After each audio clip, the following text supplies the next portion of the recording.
자, 예레미야 13장. 여기에 보면은 허리띠 이야기가 나옵니다.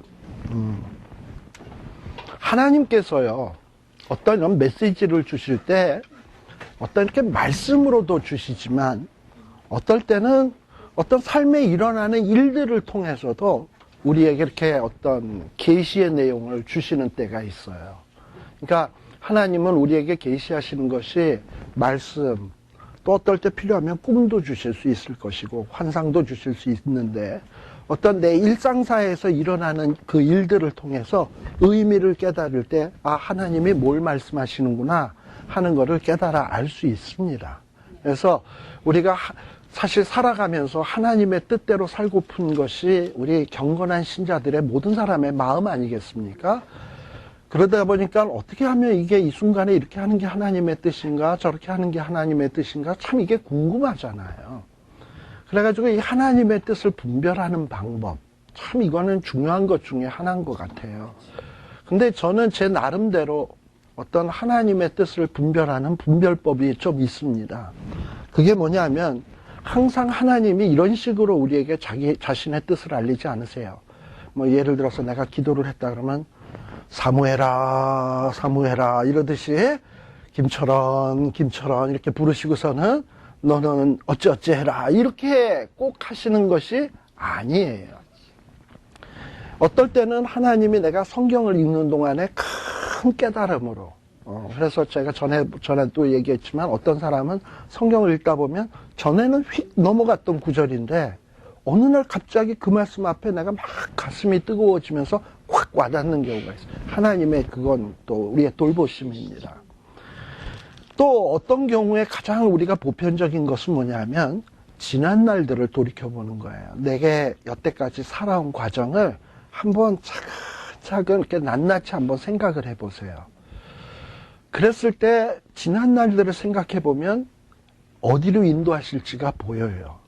왜냐하면 내가 막 달려오던 길이 있었으면 분명히 달려오던 길은 그냥 온 게 아니잖아. 물론 지그재그를 했지만 어떤 방향성이 있을 거 아니에요. 방향성이 있으면 내가 앞으로 가야 될 것도 그 방향으로 가야 되는 거예요. 그러니까 지나온 날들을 쭉 이렇게 돌이켜보면 하나님이 나를 어떻게 인도해 오셨다라는 게 보여지면 지금 내가 그쪽으로 계속 가면 돼요. 근데 가다가 아니다 싶으면 하나님이 막으실 거예요.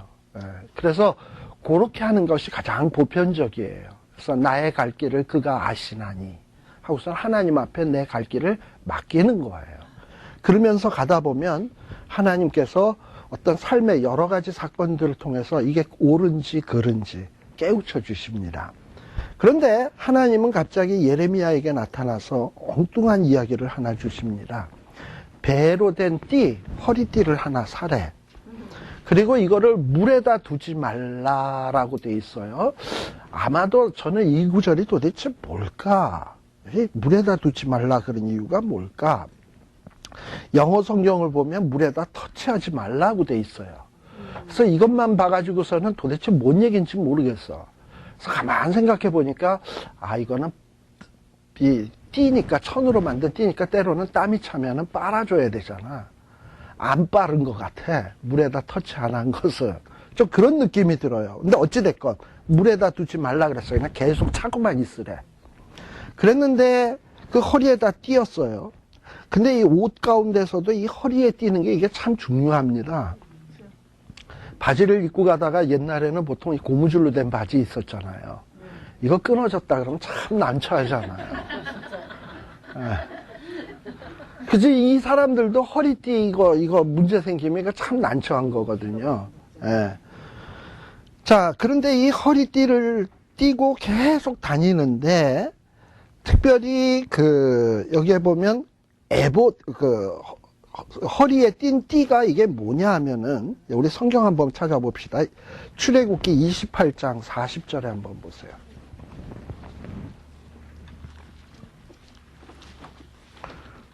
출애굽기 28장 40절.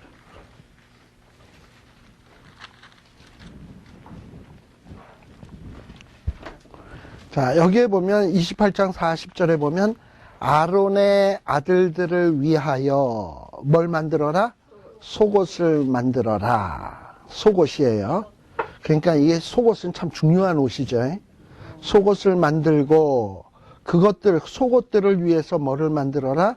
띠를 만들어라. 특별히 아론의 아들들은 누구냐면 제사장들 아니겠습니까? 제사장들을 위한 속옷에 거기에 띠를 만들라 그랬어. 아마도 이 띠가 이와 같은 띠가 아닐까 싶어요. 아나돗은 메인스트림의 제사장은 아니지만 밀려난 제사장들이 사는 곳이 아나돗이라 그랬죠? 예. 그러다 보니까 그런 제사장들이 입는 속옷의 띠는 띠였던 것 같아. 근데 이거를 그냥 계속 주구장창 끼고 있다가 하나님이 이걸 어떻게 하라 그랬냐면은 유브라데로 가라. 가서 그것을 바위틈에 감추라 그랬어요. 이상한 일을 하셨죠. 그래서 물가에 감추고 유브라데에서 다시 돌아옵니다. 유브라데 하니까 뭐 가까운 동네 옆에 시내가 갔다 오는 것처럼 생각하시면 안 돼요. 이거는 지금 어디냐 하면 이스라엘이 여기입니다. 여기 빨간 것이 약간 보이는 거. 유브라데 강이면은 여기까지 가는 거예요. 아시겠어요? 예레미야가 여기에서 이까지 이라크까지 가는 거예요. 그러니까는 그 유브라데까지 이라크가 어디냐면 바벨론 땅이에요. 거기까지 갔다 오는 거예요. 그 띠 띠고 가서 그냥 속옷이 얼마나 젖었겠어. 띠도 젖고. 근데 그걸 갖다가 바위틈에다 탁 묻어놓고 온 거야. 근데 요게 의미가 있어요. 아까 그 띠는 누가 띠는 띠? 아론의 아들, 제사장의 띠. 그러니까 존귀한 띠예요. 존귀한 띠인데 이 존귀한 띠가 어디로 가게 된다? 이라크로 가게 된다. 이라크는 누구의 땅? 바벨론의 땅. 즉, 이 띠는 누구를 비유하는 거냐면 이스라엘 백성. 근데 이스라엘 백성들이 이제 어디로 가느냐? 바벨론에 가게 돼. 이것을 하나의 상징적으로 보여주는 거예요. 그래서 바벨론에 가서 유브라데 물가에다 감춰라.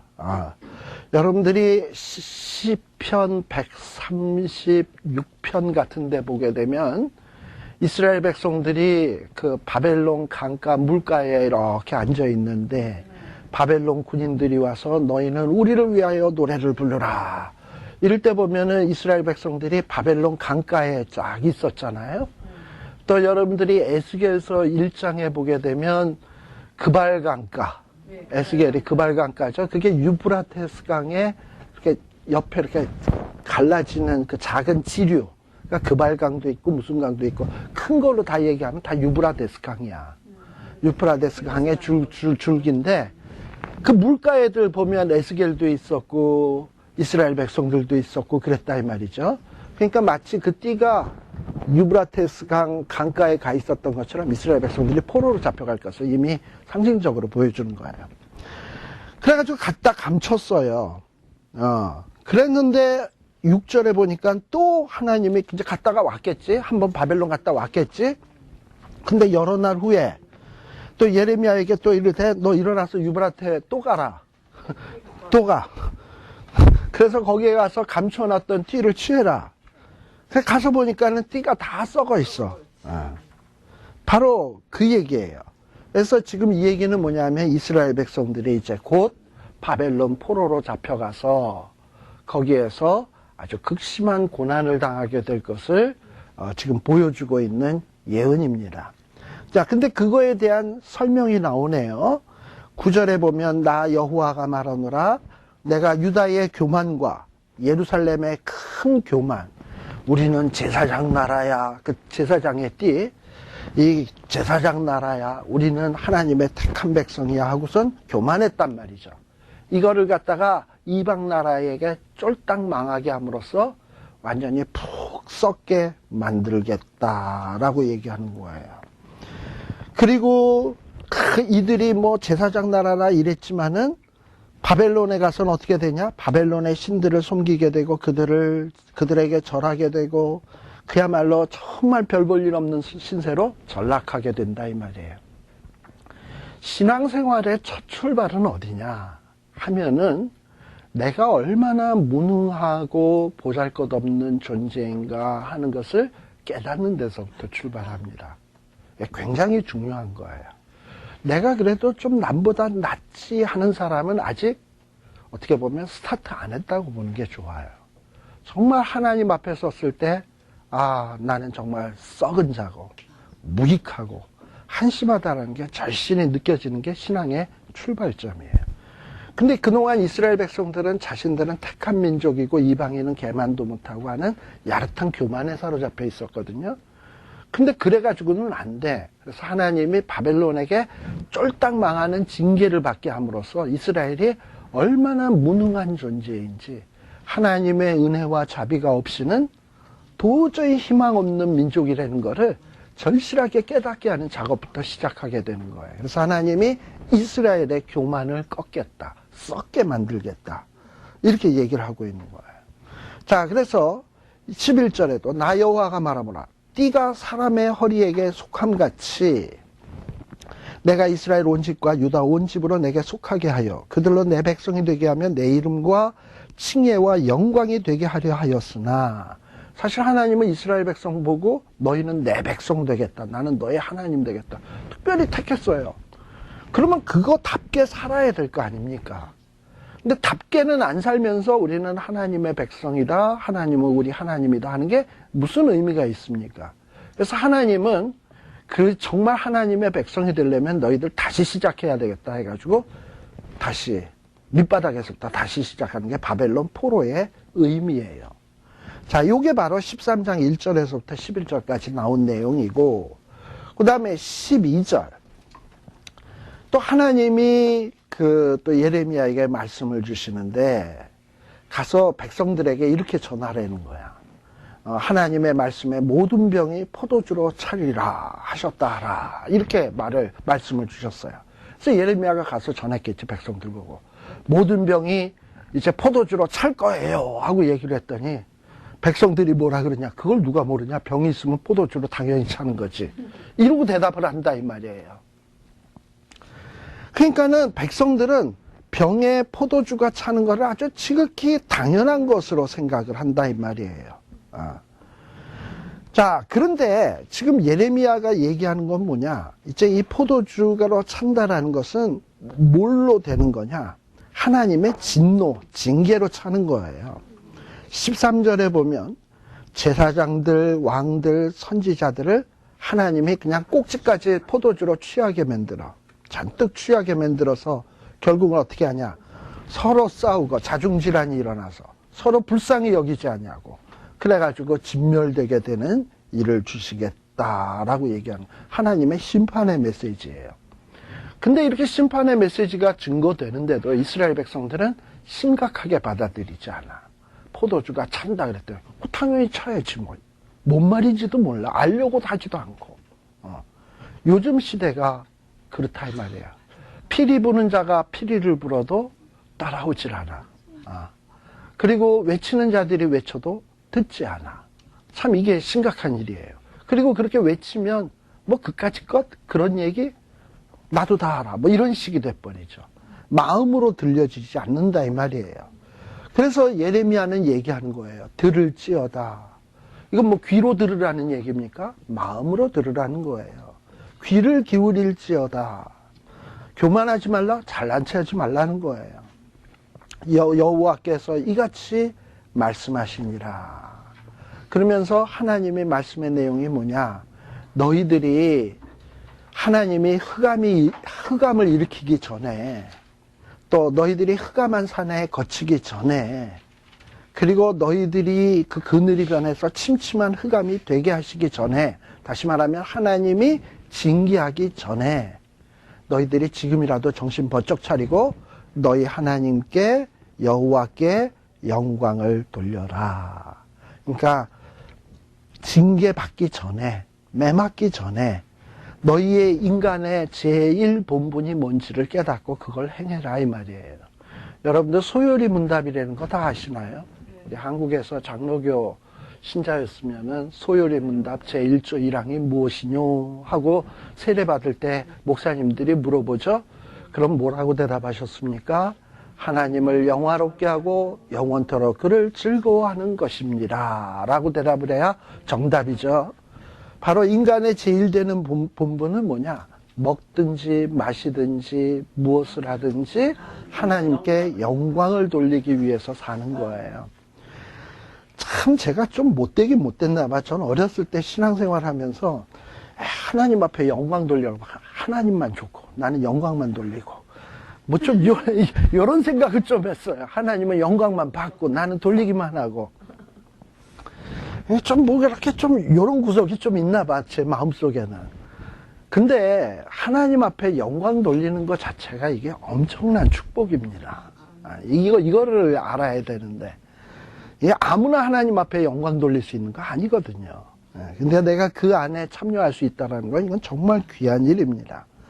그런데 이렇게 영광을 돌리라 그러는데 17절 너희가 이를 듣지 아니하며 이렇게 이런 어떤 정말 하나님의 간곡한 소원에 무심하면 듣지 않으면 나의 심령이 나는 누구냐면 예레미야예요. 예레미야가 너희들이 이렇게 하나님의 명령을 듣지 않으면 그리고 너희들이 교만하면 내가 뭐 할 것이다? 은근히 곡할 것이며 개역개정에도 은근이라고 나오나요? 은밀한 곳에서라고 나옵니까? 예. 은근히 곡할 것이며 이렇게 돼 있는데 저는 영어 성경의 표현이 더 맞는 것 같아요. 영어 성경에는 뭐라고 나오냐면 bitterly 아주 그냥 비통하게 막 그냥 아주 그냥 그냥 뭐 아주 슬프게 아주 비통하게 너희를 위해서 울 것이며 곡할 것이며 여호와의 양무리가 사로잡힘을 인하여 눈물을 흘려 뭐하리라? 통곡하리라. 그래서 이 예레미야는 이스라엘 백성들이 회개치 않는 모습이 너무나도 속상했어요. 그리고 안타까웠어요. 그래서 지금 예레미야는 너희들 들어라 귀를 기울여라 라고 얘기하고 있습니다. 또 18절 왕과 왕후 존귀한 자들은 하나님 앞에서 겸손히 낮추어 앉고 그리고 이제 이 유다의 현실이 어떻게 됐는지 똑똑히 보라는 거죠. 남방의 성읍들은 봉쇄되고 열자가 없고 유다가 다 잡혀가되 온전히 잡혀가게 되었다라는 거예요. 자, 이렇게 이스라엘 백성들이 하나님의 징계를 받아서 비참하게 될 현실을 바라보면서 돌아와라 라고 얘기를 합니다. 또 심지어는 이렇게 이방 사람들이 쳐들어오게 되면 어떻게 되느냐? 21절 너가 친구 삼았던 자를 그가 내 위에 수령으로 세우실 때에 내가 무슨 말을 하겠느냐라는 얘기가 나오네요. 이건 무슨 얘기냐? 이스라엘 백성들이 망하기 전에는 뭐 모압과도 친구처럼 지내고 암몬과도 친구처럼 지내고 주변 나라와 이렇게 친하게 지내려고 노력을 많이 했잖아요. 근데 막상 망하고 나니까 친했던 사람들이 이스라엘 백성들을 핍박하게 되었단 말이지. 특별히 여러분들 뭐 북이스라엘 같은 경우에는 어떤 일이 있었냐 하면은 아수르에게 멸망한 다음에 북이스라엘에 있는 이스라엘 사람들을 이 민족 정신을 갖다가 없애기 위해서 이 아수르가 이 주변에 있는 그 모압이나 암몬이나 이방 나라 사람들을 이 유다 나라로 이민 오게 만들었어요. 이방 사람들을. 그래가지고 이민 온 이방 사람들과 이스라엘 백성들 사이에 혼혈이 일어나게 만들었어요. 그래가지고 혼혈된 민족이 뭐냐면 사마리아인이에요. 그러면서 어떤 이스라엘의 민족 정신을 말살시키려고 했었습니다. 그리고 남방 유다인 경우엔 바벨론 사람들이 똑똑하고 잘난 사람들은 다 포로로 잡아가고 제일 한심한 사람들은 이 땅에 남겨두었는데 그 땅도 이방 사람들이 들어오게 해가지고 마치 이스라엘 백성들을 노예처럼 만들어가지고 농사 짓는 종처럼 부렸어요. 그래가지고 참 어떤 비참한 신세가 되게 되었다 이 말이지. 이전에는 뭐 별것도 아닌 였던 사람들이 마치 주인 행세처럼 되게 되는 이런 일들이 생겨나게 된 것을 지금 이야기하고 있는 겁니다. 자, 이렇게 예전에 친구였던 자가 갑자기 수령이 돼버렸어요. 우리 옛날에 6.25 때도 이런 일 있지 않았어요? 지주가 쫄딱 그 이북 공산당에 의해서 재산 다 뺏기고, 종이었던 사람이 공산당 간부가 돼가지고, 지주를 보고 이 반동분자 이래가지고 밟고 이렇게 되는 일. 마치 그와 같은 현상들이 생겨지는 것을 얘기하는 거예요. 예. 자, 이렇게 되게 되면 네가 무슨 말을 하겠냐? 속이 뒤집어지지 않겠냐? 이 얘기를 성경에서는 너의 고통의 잡힘이 구로하는 여인 같지 않겠느냐? 해산할 때 여자가 막 앞에서 그냥 이렇게 하는 고통이 있지 않겠느냐라고 얘기하는 거예요. 그리고 이스라엘 백성들이 죄악이 크므로 22절 치마가 들리고 발 뒤꿈치가 상함이니라. 아주 수치를 드러내겠다는 것이고, 근데 23절에 보세요. 23절에 보면 구수인이 그 피부를 표범이 그 반점을 변할 수 있느냐라는 말이 나와요. 구수인은 어떤 사람이냐 하면은 이디오피아예요. 이디오피아인데 보통 그 이디오피아 사람들은 흑인이에요. 모세가 구수 여인을 취했다 그랬죠. 그러니까 참 어떻게 보면 그 요즘 같으면은 무슨 뉴스에 크게 나올 만한 일이지. 모세가 민족의 지도자인데 까만 여자랑 결혼을 한다. 아, 이거 얼마나 정말 그 충격적인 소식이겠습니까? 예. 근데 아무튼 이 구스 사람은 피부가 검어요. 그러니까 절대로 하얗게 할 수가 없지. 그리고 표범은 알록달록한 무늬가 있어요. 그거 없앨 수 있나? 없지요. 자, 그것처럼 이스라엘 백성들은 어떻다? 이미 악에 물들어가지고 구제불능이 되었어요. 그래서 이런 거를 신학적 용어로 뭐라 그러냐면 전적인 부패다 라고 얘기를 하는 거예요. 이스라엘 백성은 이미 전적으로 부패했어요. 그리고 희망이 없어요. 이스라엘 백성 스스로는 절대 의로워질 수 없어요. 그래서 하나님은 이스라엘 백성들을 초계와 같이 흩을 거예요. 그리고 25절 이것은 마땅히 이스라엘 백성들이 받을 대가예요. 그리고 하나님이 작정하신 거예요. 그리고 이스라엘 백성들이 하나님을 잊어버리고 거짓, 우상들을 신뢰했기 때문에 이것은 어쩔 수가 없어요. 하나님은 치마를 얼굴에까지 들쳐서 내 수치를 드러내겠다. 그런데 여러분들이 보시게 되면 27절에 보면 끝부분에 보면 화 있을진저 예루살렘이여 내가 얼마나 오랜 후에야 정결하게 되겠느뇨. 이 얘기는 정결할 가능성이 있다 없다? 있긴 있는데 좀 시간이 걸릴 것 같다라는 이런 이미지를 주죠. 그러니까 분명히 하나님께서는 은근히 마음속에 이스라엘 백성들을 정결하게 할 것을 마음에다 두고 있어요. 근데 문제는 뭐냐? 시간 문제야. 근데 그게 얼마나 지날지는 몰라. 그러나 분명히 있긴 있을 거예요. 자, 그 다음에 14장에 보시게 되면 가뭄에 대한 얘기가 나옵니다. 가뭄. 특별히 이스라엘 백성들이 이 우상숭배 죄로 인해서 망하게 되어 있는데, 이 이스라엘 백성들이 특별히 좋아했던 우상은 누구냐? 바알 종교였습니다. 바알 신앙. 근데 이 바알 신앙은 이 비와 밀접한 관련이 있어요. 농경신이기 때문에요. 이 바알이 비도 주고 번개도 준다라고 생각을 했어요.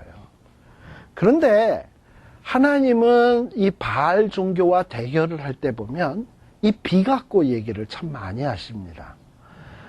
특별히 여러분들이 열왕기 17장에서부터 보면은 제가 엘리야 사건이 나올 거예요.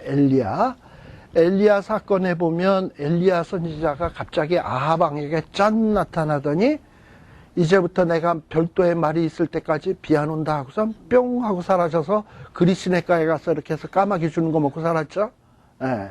그러다가 한 3년쯤 지나다가 뿅 나타나서 이제 하나님이 비 줄 거다 이러고 탁 얘기를 하죠. 뭐 이러면서 비 갖고 얘기를 많이 해요. 엘리야가.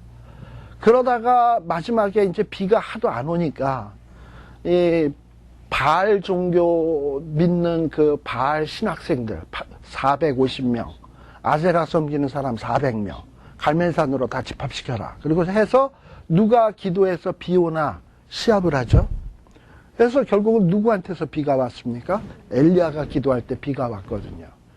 그렇게 해서 엘리야가 기도했을 때 비가 오는 사건을 통해서 뭘 증명을 한 거냐면 비는 바알이 주는 것이 아니라 하나님이 주는 거다라는 걸 증명을 딱 해버렸어.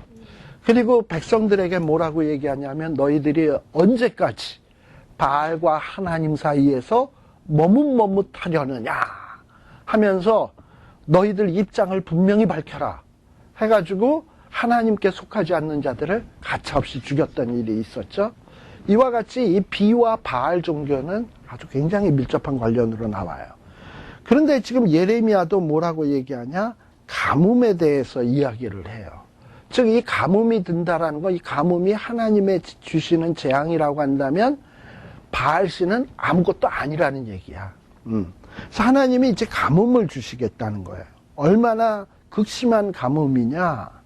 2절에 보면 백성들이 슬퍼하게 되고요, 곤비하게 되고요, 애통하게 되고요, 부르짖게 돼요. 자, 3절에 보게 되면 귀족들은 자기 사환을 보내서 물을 기르려고 하지만은 우물가에 가보면 있나? 그리고 4절에 보면 땅에 비가 없어 지면이 막 갈라져. 또 심지어는 짐승들도 새끼 낳기를 두려워해. 먹을 게 없는데 낳아봐 이거 죽을 텐데. 그 다음에 들나귀들도 어떡하냐? 헐떡헐떡거리고 눈이 아득하여져. 자, 이런 어떤 가뭄이 올 거예요. 왜 그러느냐? 하나님을 숭배하지 아니하고 바알을 섬기고 우상 숭배했기 때문입니다. 근데 이런 극심한 어떤 환란, 마치 이거의 성취일 수도 있어요. 불렀는데 안 들어? 7배나 더 한다. 돌아오라 그랬는데 안 돌아와? 그럼 재앙을 또 7배. 그러면서 재앙이 점점 무서워지고 있는 거예요. 자, 그런데 이런데도 이스라엘 백성들이 안 돌아오니까 그 예레미야는 이스라엘 백성들을 대표해서 기도합니다. 7절. 여호와여, 우리의 죄악이 우리에 대하여 증거할지라도 주는 뭐를 위하여? 주의 이름을 위하여 일하소서 하면서 여기에 주의 이름이라는 얘기가 나옵니다. 여러분들 하나님의 이름은 뭔가요? 여호와예요. 하나님은 뭔가요, 그러면? 여호와의 이름은 뭔가요? 자, 그러니까 하나님은 그냥 일반적으로 하나님을 지칭하는 칭호고 여호와는 하나님의 이름이에요. 여호와가. 그러니까 여호와가 하나님의 고유한 이름입니다. 근데 이 하나님의 이름을 위하여 일하소서. 근데 이 여호와라고 하는 이름은 어떤 뜻을 갖느냐 하면 약속했으면 이루시는 분이 이게 여호와예요. 자, 그런데 이 예레미야는 하나님 앞에 긍휼을 간구하고 있는데 그 긍휼을 간구할 때 뭘 들먹이냐 하면 하나님의 이름을 들먹이는 거예요. 하나님의 이름을 위해서 좀 하나님의 이름을 보시고 좀 우리를 긍휼히 여겨주세요. 뭐 이런 거죠. 예를 들면 이런 거예요. 제가 이름이 김철원이 아니고 김사랑이라고 칩시다. 사랑이야, 제 이름이. 근데 내가 우리 아들한테 막 그냥 몽둥이를 들고 때리려고 그래. 아버지 이름을 인하여 나를 용서하소서 하는 것과 같은 거예요. 무슨 얘기인지 이해가 되시죠? 네, 그런 의미라 이 말이에요. 그러니까 하나님의 이름을 인하여서 용서해 달라는 거예요. 근데 이 하나님의 이름을 인한다는 게 아직도 감이 잘 안 오신다면 예레미야가 이 순간에 염두에다 두고 있는 하나님의 이름은 뭐냐? 출애굽기 34장을 한번 볼까요?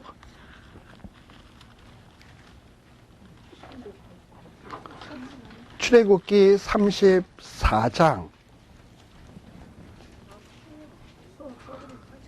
자, 출애굽기 34장 6절에 보시게 되면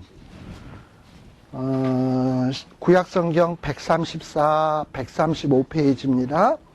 이 장면은 뭐냐? 하나님이 모세에게 자기의 모습을 보여주는 장면이에요.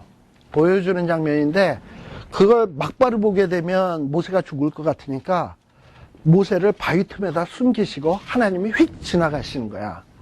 근데 그 휙 지나가실 때 뭐가 반포가 되느냐 하면 하나님의 이름이 반포가 돼요. 그래서 34장 6절에 보면 뭐로 시작합니까? 여호와로라, 여호와로라. 이게 하나님의 이름이라 그랬죠. 그래서 이 이름이 어떤 이 의미를 갖느냐? 이 하나님은 자비롭고 은혜롭고 노하기를 더디하시고 인자와 진실이 많은 하나님. 그러면서 여호와라고 하면서 여호와를 어떻게 소개하냐? 자비하시고 은혜롭고 노하기를 더디하시고 인자와 진실이 많은 하나님. 그러니까 예레미야는 하나님께서 과거에 모세에게 이름을 반포하시면서 하나님은 자비하신 하나님이라 하지 않았습니까? 그 다음에 또 하나님은 또 은혜로우신 하나님이라 하지 않았습니까? 노하기를 더디한다 하지 않았습니까? 인자하시고 진실하시다 하지 않았습니까?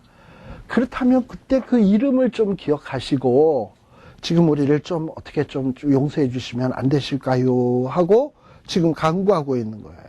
주의 이름 자비하신 대로 하세요. 은혜로우신 대로 하세요. 인자하신 대로 해주세요. 우리는 어차피 다 타락해서 우리는 죄인입니다. 우리는 범죄했습니다. 이러고서는 하나님 앞에 간구하는 거예요. 이스라엘의 소망이시요 곤란한 때의 구원자시죠. 사실 그렇죠. 이스라엘 백성들이 애굽에 있을 때 무슨 소망이 있었겠습니까? 그러나 하나님이 구원해 주셨잖아요. 애굽의 곤란한 때에 구원 베풀어 주셨잖아요. 그래 놓고선 지금 하나님은 어떻게 하시냐?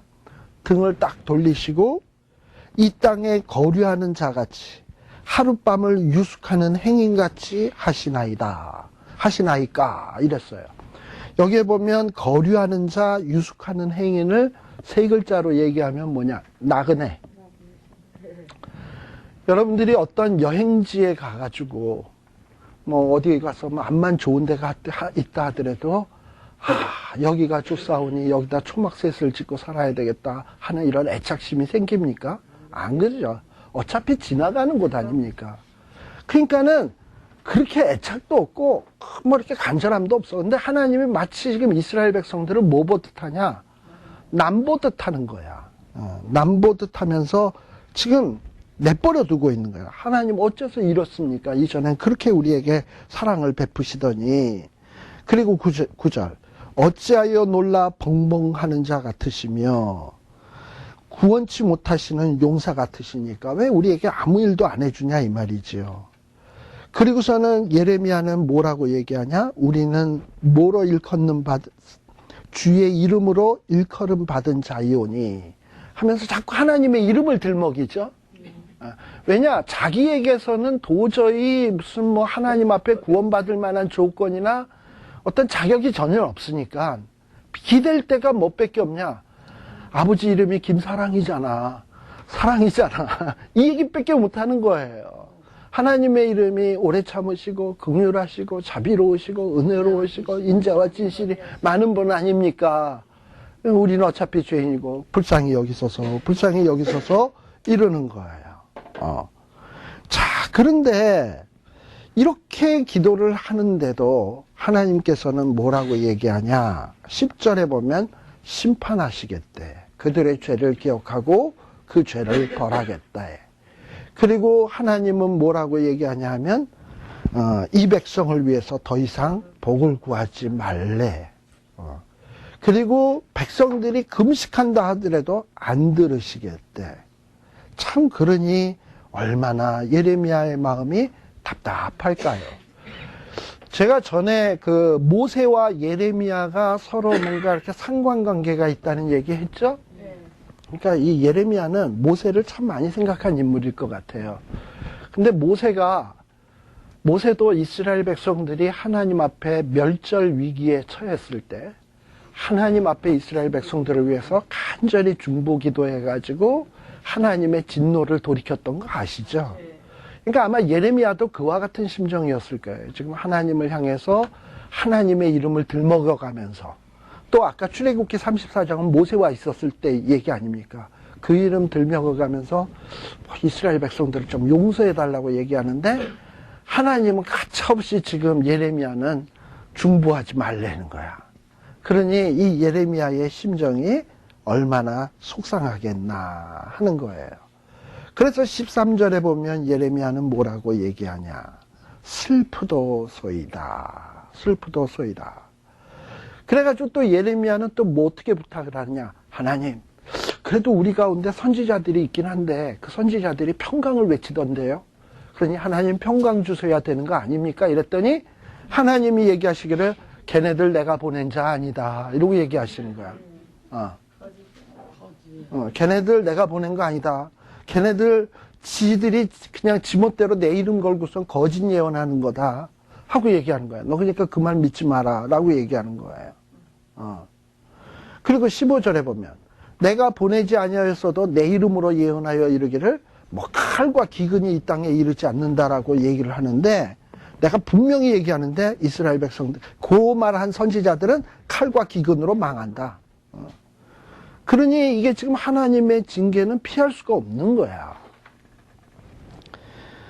사실 우리 지금 한국 기독교 안에도 참 무서운 것이 뭐냐면 특히 우리 장로교 같은 경우에 보통 우리들이 한번 구원받으면 그 구원은 취소되거나 없어지지 아니한다라는 얘기를 많이 하죠.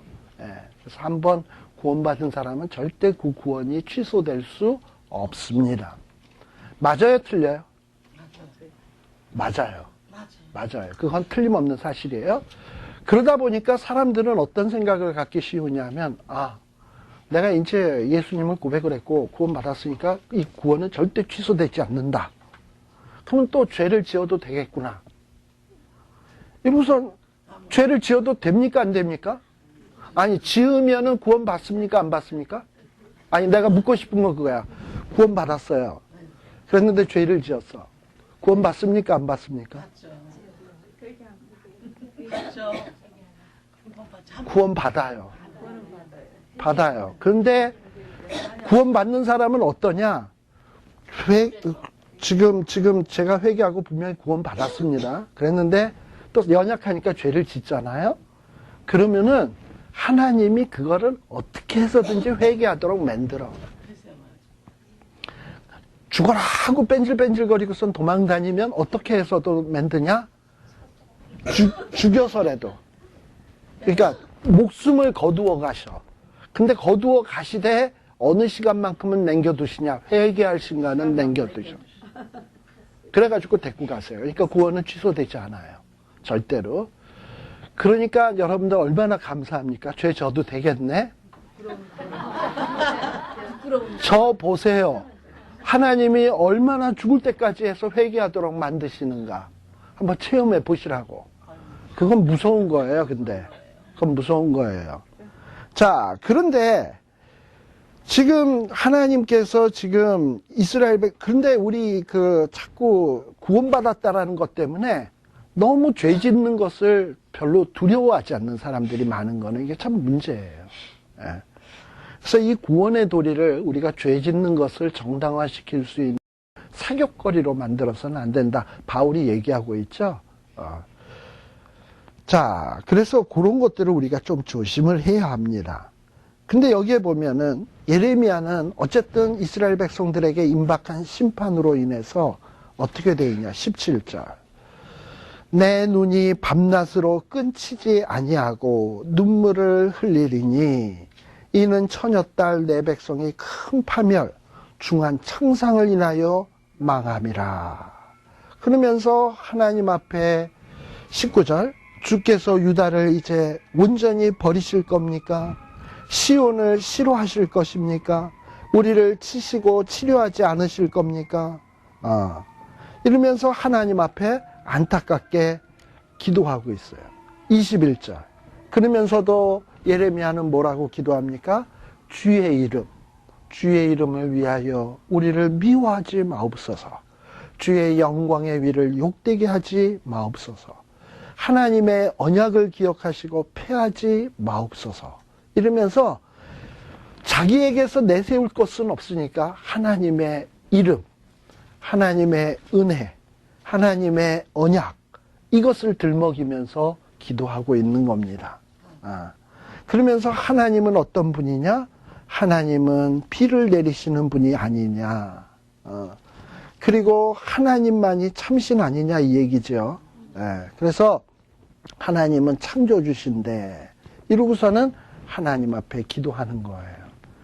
근데 그럼에도 불구하고 하나님은 뭐라고 얘기하냐. 참 하나님 냉정하셔요. 이럴 때 보면. 예레미야에게 뭐라고 얘기하냐. 여호와께서 내게 이르시되 모세와 사무엘이 내 앞에 선다 할지라도 이제 내 마음은 이 백성을 향할 수 없다. 그들을 내 앞에서 쫓아내치리라 라고 얘기를 하고 있어요. 참 하나님 냉정하죠. 이렇게 기도하는데도 심판하시겠다는 거예요. 근데 이게 참 감사한 것이 뭐냐면 이런 일이 우리에게도 이루어진 겁니다. 이런 심판이. 근데 하나님이 이런 심판을 누구에게 부으셨냐? 사실은 우리는 이렇게 죽어야 마땅해요. 우리는. 근데 이 심판을 누구에게 퍼부으신 거냐면 예수님에게 퍼부으신 거예요. 그래서 우리는 예수님을 믿는 그 순간에 하나님의 징계와 심판으로부터 해방된 사람이 되어버린 거예요. 이게 복음이에요. 그러니까 하나님은 절대 죄를 그냥 넘어가시는 분이 아니에요. 죄에 대해서는 대가를 치르시는 분이에요. 근데 내가 예수를 믿으면 내가 받아야 될 대가를 예수님이 받은 게 되는 거고. 근데 내가 회개치 않으면 하나님이 회개할 때까지 그냥 나를 누르시는 거고. 근데 만일에 징계도 없고 회개도 없고 그렇다 그건 버린 자예요. 그건 버린 자예요. 그래서 나는 회개 안 했는데도 평안하고 회개 안 했는데도 뭐 심판도 없고 그렇다 그러면 이건 진짜 심각한 거예요. 그건 심각한 거예요. 근데 하나님이 분명히 사랑하는 자는 징계하시고요. 또 하나님이 우리의 죄의 대가로 받아야 될 심판은 내가 믿는 그 순간에 해결된다는 것을 여러분들이 진짜 감사하게 여겨야 합니다. 그래서 다음 시간에는 우리 요 시판 5장서부터 이야기를 진행해 나가도록 하겠습니다. 같이 한번 기도드리겠습니다. 하나님 아버지 감사합니다. 오늘도 이렇게 저희들 예레미야서의 말씀을 통해서 참 우리 하나님이 죄에 대해서 얼마나 냉정한 분이신가 하는 것을 다시 한번 확인합니다. 하나님 아버지, 참으로 우리들도 이 땅에 살면서 정말 하나님이 기뻐하시고 원하시는 것이 무엇인지 바로 알게 하시고 정말 하나님 두려워하는 마음 주시고 정말 하나님 앞에 영광 돌리는 것을 우리의 삶의 최고의 목적을 두고 살아가는 저희들 되게 하여 주시옵소서. 이제 우리 내일은 또 우리 땡스기빙 주간입니다. 예수 그리스도로 인하여 우리에게 생명 주심을 감사합니다. 또 시시때때로 건강 주시고 또 이 좋은 나라에 와서 살게 해주심도 감사합니다. 하나님께서 왜 이러한 것들을 우리에게 허락하셨는지 다시 한번 깊이 생각하는 내일이 되게 하시고 그리고 남은 인생 하나님 앞에 감사하며 하나님 앞에 영광 돌리며 살아가는 저희들 되게 하여 주옵소서. 예수님 이름으로 기도드립니다. 아멘. 다음 주일은 휴강 되겠습니다. 해피 땡스기빙입니다.